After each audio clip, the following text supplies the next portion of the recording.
अल्लाह उपनिषद में कहा है अकबर जो है भगवान का दूत है, इन्होंने लिखा है। आप लाल किला हटा दो, ताजमहल हटा दो, नई दिल्ली रेलवे स्टेशन हटा दो, ये पापा का नहीं है, वो हमारा ही है। हमारा है कि किसका है, जिसका है उसको दुनिया जानती है। इस मामले में ये अलग है क्या? ये भी भारतीय हैं, हम भी भारतीय हैं, अलग है। ये गलत तथ्य मत दो, भारतीय हैं पर बाबर की औलाद नहीं है हम। बाबर के साथ बाबरी का अवैध रिश्ता था। बाबर का आप गलत तथ्य मत दो। बाबर की मस्जिद नहीं बनेगी। बाबर और बाबरी इस देश के नहीं थे और उनका टूटना जरूरी था। ड्रेल लगा के डाबर का नाम मिटा दिया बाबर का।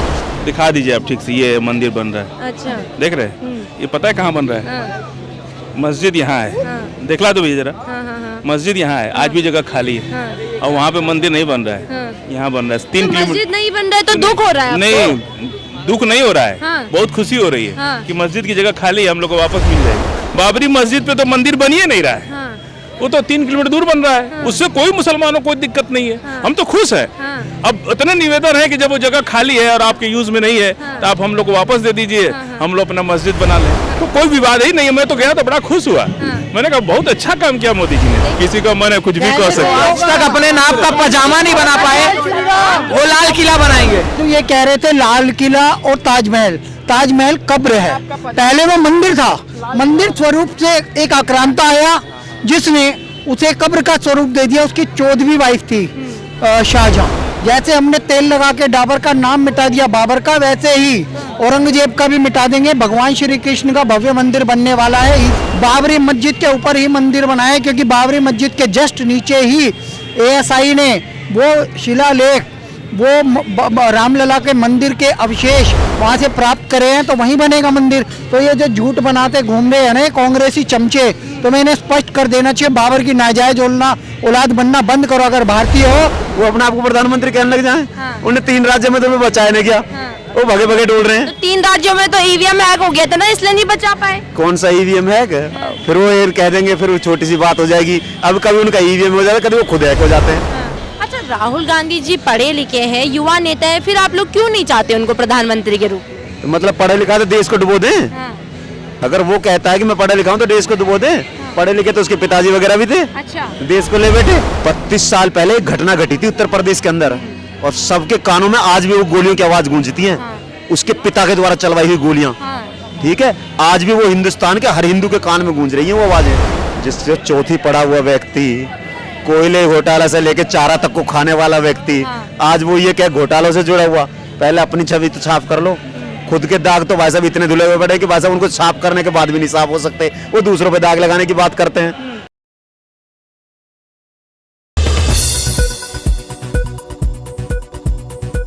सर क्या कहेंगे, 24 का चुनाव सर पर है, राम मंदिर भी बनकर तैयार है, अब जनता हाँ, सही समय पर पूछे। ये दिखिए, हाँ, दिखा दीजिए आप ठीक से, ये मंदिर बन रहा है। अच्छा, देख रहे हैं? ये पता है कहाँ बन रहा है? हाँ, मस्जिद यहाँ है, हाँ, देखला दो भैया जरा, हाँ, हाँ, हाँ, मस्जिद यहाँ है, आज भी जगह खाली है हाँ, और वहाँ पे मंदिर नहीं बन रहा है, हाँ। यहाँ बन रहा है। तो 3 किलोमीटर। मस्जिद नहीं बन रहा है तो दुख हो रहा है आपको? नहीं, दुख नहीं हो रहा है, हाँ। बहुत खुशी हो रही है हाँ। कि मस्जिद की जगह खाली है, हम लोग को वापस मिल जाएगी। अच्छा, प्रधानमंत्री जी बोले भी हैं देने के लिए। हाँ, ये राम मंदिर यहाँ बन रहा है, हाँ। और 60 एकड़ जमीन जो नरसिम्हा राव सरकार ने अयोध्या एक्ट पास करके दिया था उस पे बन रहा है।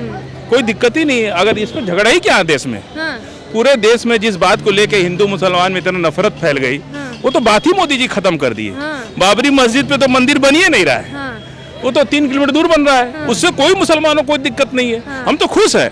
अब इतना निवेदन है कि जब वो जगह खाली है और आपके यूज में नहीं है तो आप हम लोग को वापस दे दीजिए, हम लोग अपना मस्जिद बना लें, बगल में मुस्लिम आबादी है, और कोई झगड़ा ही नहीं है इसमें। ये तो मोदी जी ने 100 साल की झगड़े को खत्म कर दिया। और अयोध्या एक्ट में जो 60 एकड़ जमीन जो बाबरी मस्जिद नरसिम्हा राव का अयोध्या एक्ट बना के पास करके दिया था, उस पर मंदिर बन रहा है और 3 किलोमीटर दूर बन रहा है, आज भी वो जगह खाली है, तो कोई विवाद ही नहीं है। मैं तो गया तो बड़ा खुश हुआ, मैंने कहा बहुत अच्छा काम किया मोदी जी ने। देखिए बड़े खुश हो रहे हैं, वैसे भी पक्षियों के पेट में दर्द हो रहा है, पर ये खुश हो रहे हैं। देखो बाबर विदेश से आया था। पूरा एक चीज जान लीजिए, कोई इस मामले में ये अलग है क्या? ये भी भारतीय हैं, हम भी भारतीय हैं, अलग है। ये गलत तथ्य मत दो, भारतीय हैं पर बाबर की औलाद नहीं है हम। बाबर के साथ बाबरी का अवैध रिश्ता था। बाबर का आप गलत तथ्य मत दो। बाबर की मस्जिद नहीं बनेगी। बाबर और बाबरी इस देश के नहीं थे और उनका टूटना जरूरी था। ड्रेल लगा के डाबर का नाम मिटा दिया बाबर का। और आगे औरंगजेब का, अकबर का, सबके नाम मिटा दिए जाएंगे। अगर भारतीय हो तो भारतीय बन के रहो। अशोक का नाम लो, चंद्रगुप्त मौर्य का नाम लो, प्रभु श्री राम का, महादेव का, भगवान श्री कृष्ण का। आप मेरा व्यूज ले लीजिए, उसके बाद इनका लीजिएगा। हम कह रहे हैं कि इस देश में ये लोग बार बार इधर उधर की बात करते हैं। अल्लाह उपनिषद पुराण है ना, 18 पुराण है। अल्लाह उपनिषद में क्या लिखा है? अल्लाह उपनिषद में इन्हीं लोगों ने लिखा है, हम लोग नहीं लिखे हैं। अल्लाह उपनिषद में कहा है अकबर जो है भगवान का दूत है, इन्होंने लिखा है। अरे कुतर्क नहीं, आप उपनिषद के बारे में ये कुछ जानते नहीं। उपनिषद इनसे बाद में आप बात कर लीजिए। तो ये सब चीजें देखिए, आप लाल किला हटा दो, ताजमहल हटा दो, नई दिल्ली रेलवे स्टेशन हटा दो।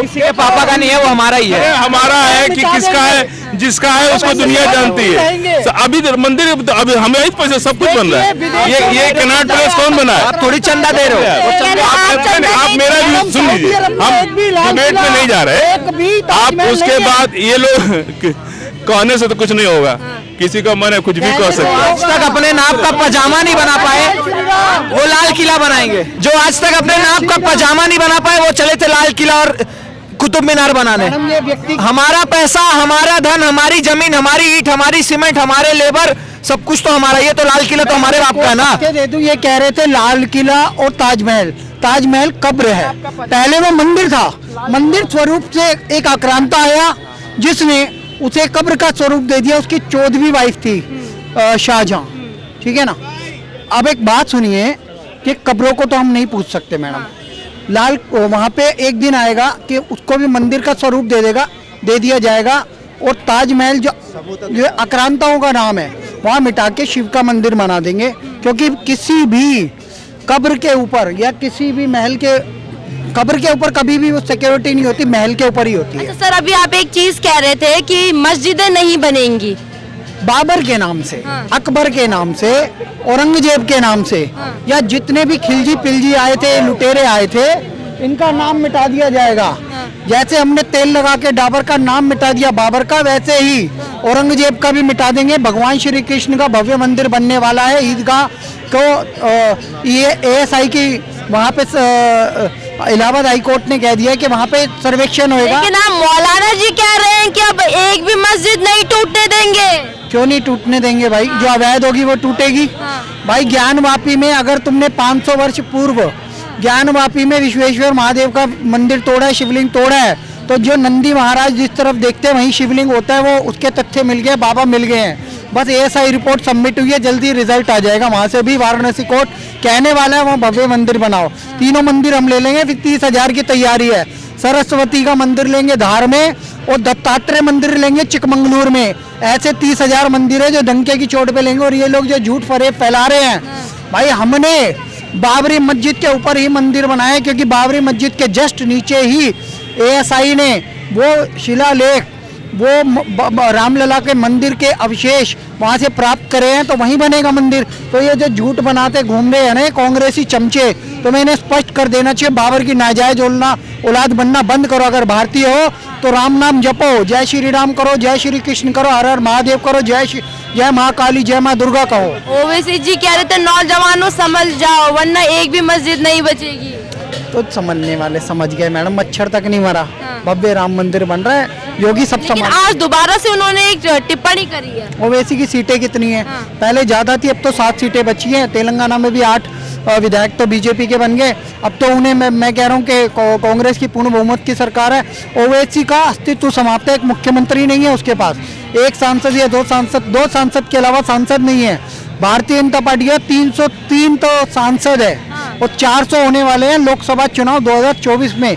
हिंदू उन्हें वोट देगा, और आने वाले समय में इस देश में सिर्फ हिंदुओं का राज रहेगा। अखिलेश जी कह रहे थे ना कि 2014 में जो आए थे वो 24 में जाने वाले हैं। ऐसा किसने कह दिया? अखिलेश जी ने कहा है। वो कौन है? आप अखिलेश जी को नहीं जानते? वो कौन है, कहाँ से? अच्छा, कहाँ रहता है? जो प्रधानमंत्री बनने का सपना देख रहे हैं। दुनिया देख रही, मैं भी देख रहा हूँ। अच्छा, तो मैं बन जाऊंगा क्या? हाँ। जिसके लिखा है और जिसने अलग अलग काम करा है, जो दिलों में राज करता है, 140 करोड़ हिंदुस्तानियों के दिलों में राज, वो बनेगा प्रधानमंत्री। अच्छा, ऐसा हर कोई नाम कौन करता है राज? आप भी देख रहे होगे। आपने देखा नहीं पिछले 10 सालों में? मुझे बताने की आवश्यकता है क्या? यहाँ पे सब बता देंगे, कोई बता देगा। आप अभी नाम ले रहे थे, किसका ले रहे थे? अखिलेश जी का। वो कौन है? तो राहुल गांधी जी को तो जानते होंगे। वो कहाँ रहता है? अच्छा, आप राहुल गांधी को नहीं जानते? हिंदुस्तान में रहता हूँ ना मैं। हाँ। इटली वालों को क्या जानूं मैं? अच्छा। जो पैदाइशी इटली की है उसे मैं क्या जानूंगा? हाँ। भाभी प्रधानमंत्री है वो, किसने कह दी? खुद कहते हैं। वो खुद तो कुछ भी कहते कोई भी, हिंदुस्तान कहना चाहिए। ये लोकतंत्र है, हाँ। किसी के अपने कहने से नहीं चलता, लोकतंत्र जनता के कहने से चलता है। हाँ। फिर उसके कहने से चल जाएगा। वो बेचारा वैसे 3 राज्यों में वैसे पिटे हुए बैठे हैं, हाँ। वो अपने आप को प्रधानमंत्री कहने लग जाए। हाँ। उन्हें 3 राज्यों में तो बचाया नहीं गया, वो भगे भगे डोल रहे हैं। तो 3 राज्यों में तो ईवीएम हैक हो गया था ना, इसलिए नहीं बचा पाए। कौन सा ईवीएम है? फिर वो ये कह देंगे, फिर वो छोटी सी बात हो जाएगी। अब कभी उनका ईवीएम हो जाएगा, कभी वो खुद हैक हो जाते हैं। हाँ। उनके खुद का भी तो हैक होने का पता नहीं लगता, वो खुद भी हैक हो जाते हैं कई बार। तो उन्होंने फरीदाबाद में भी कहा था कि हमारी अलग अलग 5 विधानसभाओं में हम आएंगे। वो फरीदाबाद की 5 विधानसभाएं रह गई उनसे। तो अच्छा, राहुल गांधी जी पढ़े लिखे हैं, युवा नेता है, फिर आप लोग क्यों नहीं चाहते उनको प्रधानमंत्री के रूप में? तो मतलब पढ़े लिखा तो देश को डुबो दें। हाँ। अगर वो कहता है कि मैं पढ़ा लिखा हूँ तो देश को डुबो दें। पढ़े लिखे तो उसके पिताजी वगैरह भी थे, अच्छा। देश को ले बैठे, तो हर किसी को लेके बैठ जाएं। देश को तरक्की पे के रास्ते पे ले जाना चाह रहे हैं ना। आज आप चला रहे हो ना सोशल मीडिया, इससे पहले 10 साल पहले थे क्या? ये व्यवस्थाएं थी सारी? नहीं थी ना। तो फिर देखिए ना, बेरोजगारी की बात करते हैं, महंगाई की बात करते हैं, देश हित की बात करते हैं वो। तो मैं कह रहा हूँ बेरोजगारी, आपको बेरोजगारी नजर कहाँ आ रही है? मुझे तो मेरी अपनी दुकान है मोबाइल की, मैं 4 दिनों से लगातार एडवर्टाइजमेंट निकाल रहा हूँ। कोई 4 व्यक्ति मिल जाए 10,000 रुपए सैलरी देने को तैयार हूँ। अच्छा, सिर्फ 4 व्यक्ति 10,000 रुपए, मुझे तो आज तक मिल नहीं रहे। बेरोजगार आपको कहाँ मिल रहा है? मुझे दिखा दो कोई एक आध बेरोजगार हो तो। मुझे तो नहीं दिख रहा, लेकिन राहुल गांधी जी कह रहे थे ना, देश में भयंकर बेरोजगारी है। अगर राहुल जी बेरोजगार है तो उन्हें भेज दीजिए, मेरी दुकान पर रह लेंगे, 10,000 रुपए किराया मैं दे दूंगा। अच्छा। 10,000 रुपए सैलरी भी दे दूंगा, प्लस रहना खाना भी दे दूंगा। हाँ। बेरोजगार लाओ तो सही, बेरोजगार हमें दिख ही ना रहे। अच्छा, मेरी ये अपनी बात दुकान है। रोजगार है। मैं कह रहा हूँ रोजगार बताओ तो सही, एक आध बेरोजगार दिखाओ तो सही। हमें तो बेरोजगारी नजर नहीं आ रहे, कहाँ है? जैसा भी अखिलेश जी ने कहा है कि 2014 में जो आए थे 2024 में वो चले जाएंगे, तो मतलब कहाँ तक उनकी बात को लेकर सहमत होते हैं? मतलब जनता क्या जाना चाहेगी इंडिया गठबंधन के साथ? 32 साल पहले एक घटना घटी थी उत्तर प्रदेश के अंदर, और सबके कानों में आज भी वो गोलियों की आवाज गूंजती है। उसके पिता के द्वारा चलवाई हुई गोलियां, ठीक है, आज भी वो हिंदुस्तान के हर हिंदू के कान में गूंज रही हैं वो आवाजें। आप किसके नाम ले रहे हो? जिसे हम पहचानने से इनकार कर रहे हैं, आप उसे ये कह रहे हो कि भारत का भावी प्रधानमंत्री।